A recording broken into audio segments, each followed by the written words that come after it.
اب کون کون سی چیزوں سے روزہ ٹوٹ جاتا ہے؟ معاف کیجئے گا، یہ صرف عبدالغفار سلفی کا جاننا ضروری نہیں، ہر آدمی کا جاننا ضروری ہے۔ انجیکشن سے روزہ ٹوٹتا ہے کہ نہیں ٹوٹتا ہے؟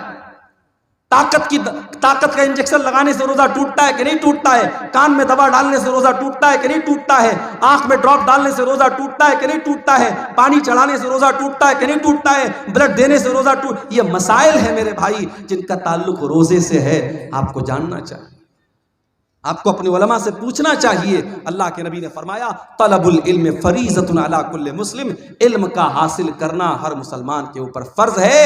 تو جس طریقے سے لڑکوں کو اور مردوں کو دین سیکھنا ضروری ہے، اسی طریقے سے عورتوں کو دین سیکھنا ضروری ہے۔ یہ 1400 سال پہلے یہ نعرہ میرے نبی نے لگایا تھا، بیٹی بچاؤ بیٹی پڑھاؤ۔ اور آگے بڑھیے، جس نبی کا ہم کلمہ پڑھتے ہیں، جس نبی کو ہم مانتے ہیں، کبھی غور کیا آپ نے اس نبی کی شان کیا ہے؟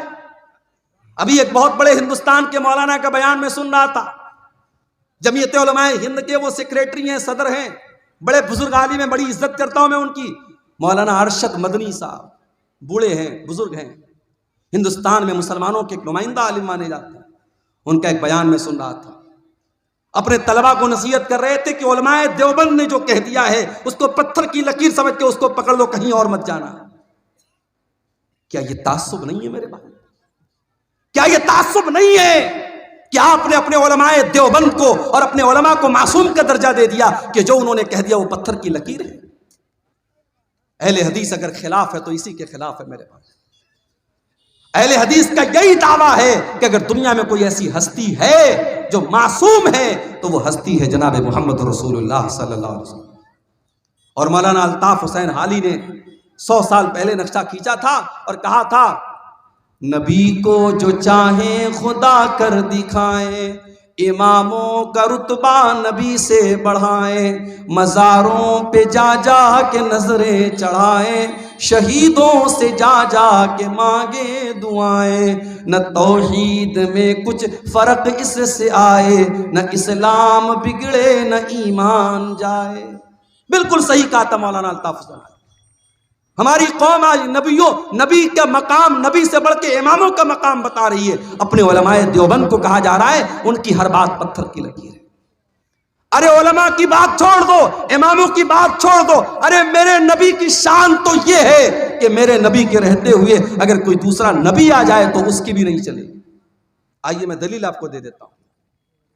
سورہ آل عمران میں اللہ نے فرمایا وَإِذَا أَخَذَ اللَّهُ مِيثَاقَ النَّبِيِّينَ، یاد کرو جب اللہ تعالیٰ نے سارے نبیوں سے وعدہ لیا، لَمَا آتَيْتُكُم مِّن كِتَابٍ وَحِكْمَةٍ، اے میرے نبیوں میں تم کو اپنی کتاب دے رہا ہوں، میں تم کو رسول بنا رہا ہوں، ثُمَّ جَاءَكُمْ رَسُولٌ مُصَدِّقٌ لِّمَا مَعَكُمْ، اگر تمہاری زندگی میں میرا آخری نبی آ جائے گا، میرا آخری رسول آ جائے گا، لَتُؤْمِنُنَّ بِهِ وَلَتَنصُرُنَّهُ، تو تم میرے آخری نبی پر ایمان لاؤ گے، تم میرے آخری نبی کی مدد کرو گے۔ قَالَ أَقْرَرْتُمْ وَأَخَذْتُمْ عَلَىٰ ذَٰلِكُمْ إِصْرِي، اللہ نے سارے نبیوں سے وعدہ لیا، سارے نبیوں سے ایگریمنٹ لیا کہ کیا تم اس بات کا اقرار کرتے ہو کہ نہیں کرتے ہو؟ قالوا اقررنا، سارے نبیوں نے کہا کہ ہاں اللہ میں اقرار کرتے ہیں۔ قال فاشهدوا وانا معكم من الشاهدين، اللہ نے فرمایا اے میرے نبیوں تم گواہ رہنا اور میں بھی اس بات کے اوپر گواہ ہوں۔ یہ ہے میرے نبی کا مقام۔ میرے نبی کے آ جانے کے بعد اب دنیا میں کسی اور نبی کی رسالت نہیں چلے گی، کسی اور نبی کی نبوت نہیں چلے گی۔ قیامت کے پہلے حضرت عیسیٰ علیہ السلام بھی دنیا میں آئیں گے تو وہ اپنی شریعت لے کر کے نہیں آئیں گے، اپنا لا لے کر کے نہیں آئیں گے، اپنا قانون لے کر کے نہیں آئیں گے، وہ بھی اگر پیروی کریں گے تو جناب محمد رسول اللہ صلی اللہ علیہ وسلم کے قانون کی پیروی کریں گے۔ میرے بھائیوں، حضرت عمر فاروق ایک مرتبہ تورات کا ایک نسخہ لاتے ہیں اور اس کو پڑھنے لگتے ہیں۔ تورات کا نسخہ لائے، پڑھنے لگے، اللہ کے نبی وہیں پر بیٹھے ہوئے اور اللہ کے رسول کا چہرہ غصے سے لال ہے۔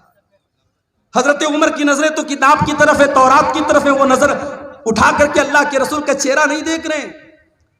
ابو بکر صدیق رضی اللہ تعالیٰ عنہ نے کہا کہ اے عمر ذرا اللہ کے نبی کا چہرہ دیکھ لے، کتنے غصے میں اللہ کے نبی۔ حضرت عمر نے دیکھا اللہ کے رسول کا غصے والا چہرہ، فوراً تورات کا وہ نسخہ زمین پر دے مارا اور کہا اعوذ باللہ من غضب اللہ، میں اللہ کی پناہ چاہتا ہوں اللہ کے غضب سے، رضیت باللہ ربا وبمحمد رسولا وبالاسلام دینا، میں اللہ کو اپنا رب مانتا ہوں، میں محمد صلی اللہ علیہ وسلم کو اپنا رسول مانتا ہوں، اور میں اسلام کو اپنا دین مانتا ہوں۔ اس کے بعد اللہ کے نبی نے فرمایا والذی نفس محمد بیدہ، اس اللہ کی قسم جس کے ہاتھ میں محمد کی جان ہے، اے عمر کان کھول کر کے سن لو، لو بدا لکم موسیٰ، اگر آج موسیٰ علیہ السلام بھی دنیا میں آ جائیں اور تم مجھے چھوڑ کر کے موسیٰ علیہ السلام کی پیروی کرنے لگو، ان کے پیچھے پیچھے چلنے لگو گے، لَزَلَلْتُمْ عَنْ سَوَاءِ السَّبِيلِ، تو تم سیدھے راستے سے بھٹک جاؤ گے۔ اور اگر آج موسیٰ علیہ السلام بھی زندہ ہو جائیں، اگر آج موسیٰ علیہ السلام بھی زندہ ہو جائیں تو ان کو بھی میری اتباع کرنی پڑے گی، میری پیروی کرنی پڑے گی۔ یہ ہے عظمت ہمارے نبی کی، یہ مقام ہے میرے بھائیوں ہمارے نبی تو وہ ہے میرے بھائیوں جو رسم و رواج کو ختم کرنے کے لیے دنیا میں آئے تھے، آخری نبی بن کے آئے تھے۔ ہمارے نبی کی مثال کیسی ہے؟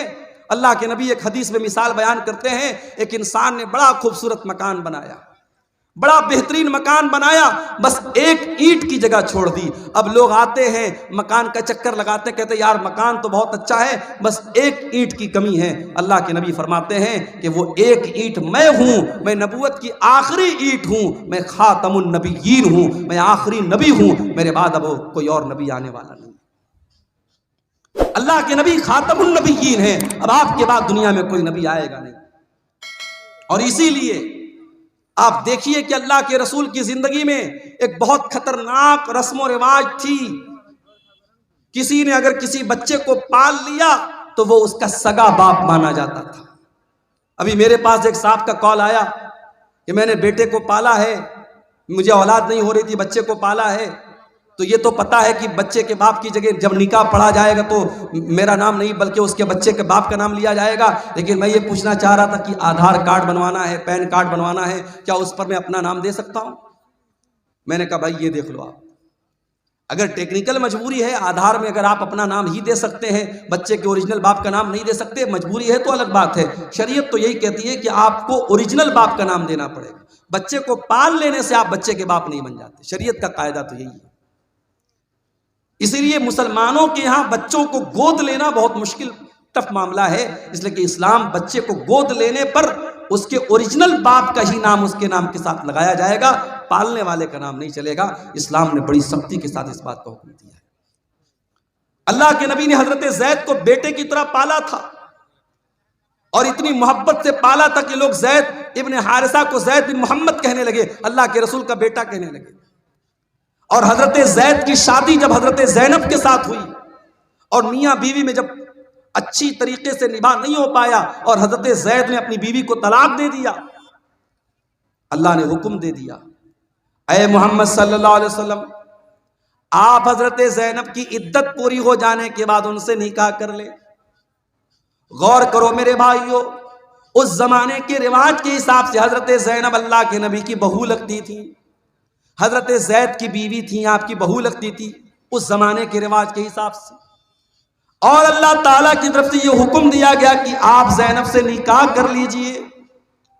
اللہ کے نبی گھبرانے لگے، لوگ مجھے تانا ماریں گے، لوگ مجھے برا بھلا کہیں گے، میں کیا جواب دوں گا؟ اللہ نے فرمایا یا ایھا النبی لا تطع الکافرین والمنافقین، اے نبی آپ کافروں کی پیروی نہ کریں، منافقوں کی پیروی نہ کریں۔ اے نبی اللہ نے جو حکم دیا آپ اس حکم کو مان لے۔ وَتَخْشَى النَّاسَ وَاللَّهُ أَحَقُّ أَن تَخْشَىٰ، اے نبی آپ کو لوگوں سے ڈرنے کی ضرورت نہیں ہے، آپ کو اللہ سے ڈرنا ہے، اللہ سے ڈریے آپ۔ نبی نے شادی کر دی حضرت زینب بنت جہش سے۔ اللہ کے نبی نے جب ان کی طلاق ہو گئی، عدت پوری ہو گئی، اللہ کے نبی نے شادی کر لی۔ اب جیسے ہی شادی ہو گئی، اب اللہ کے نبی کے اوپر منافقین کی طرف سے اعتراض ہونے لگا، یہودیوں کی طرف سے اعتراض ہونے لگا، صاحب انہوں نے تو اپنی بہو سے نکاح کر لیا۔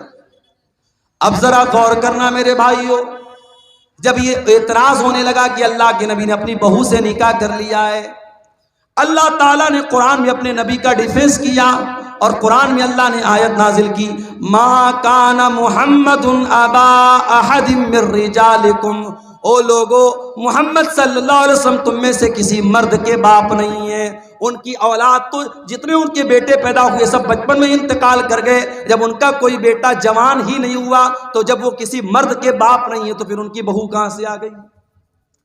جب وہ کسی مرد کے باپ نہیں ہیں، ان کے سارے بچے بچپن میں انتقال کر گئے، تو تم یہ کیوں کہتے انہوں نے اپنی بہو سے نکاح کر؟ ان کا دوسرا اعتراض یہ تھا کہ چلو ٹھیک ہے، انہوں نے نکاح کر لیا زینب سے، اور زینب ان کی 5ویں بیوی تھی، اور سارے مسلمانوں کو آرڈر تھا کہ 4 سے زیادہ شادی